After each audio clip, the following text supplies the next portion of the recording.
Think you're doing Kegel Clenches correctly? You might be making one simple mistake that completely changes the exercise.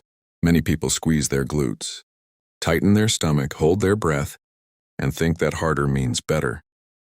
But Kegel Clenches are all about control, not maximum force.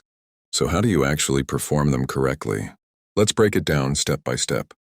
The first mistake is squeezing everything at once. When you tighten your butt, thighs, and abs together, it becomes difficult to isolate the pelvic floor muscles. Another common mistake is holding your breath. Your breathing should stay relaxed throughout the movement. Remember, this exercise may look simple, but precision is what makes it effective. Start by lying comfortably on your back with your knees bent and your feet flat on the floor. Relax your shoulders, legs, and stomach. Take a slow, natural breath and allow your body to settle. Before contracting anything, notice what complete relaxation feels like. This gives you a clear starting point. Now imagine that you're gently trying to stop the flow of urine. This can help you identify the pelvic floor muscles. However, don't repeatedly practice Kegels while actually urinating.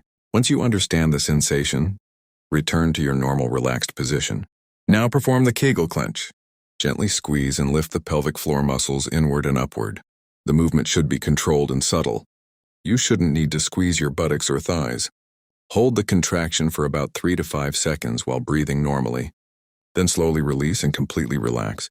Here's the first light bulb moment. The goal isn't to squeeze as hard as possible. Think of a dimmer switch instead of an on and off button. Gradually create the contraction, maintain it, and then gradually release it. This teaches your muscles control rather than simply tension. Let's compare wrong and right form.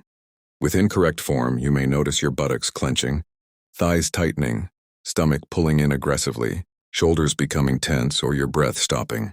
With correct form, the rest of your body stays relatively relaxed while the pelvic floor performs the controlled contraction.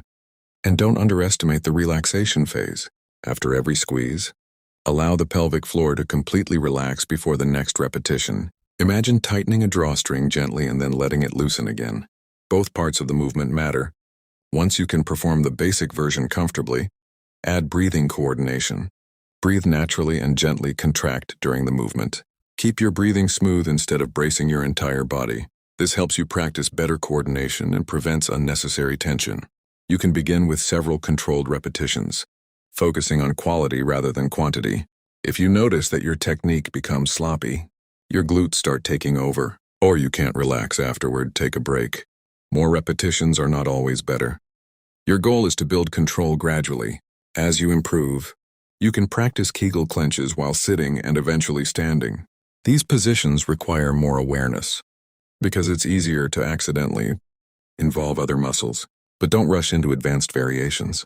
Master the basic movement first, just like building a strong foundation before adding another floor to a building. One more important point.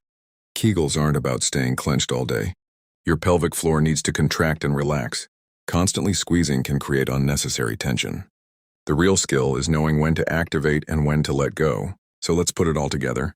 Get comfortable, relax your body, breathe normally, gently squeeze and lift the pelvic floor muscles. Hold for a few seconds and then release slowly.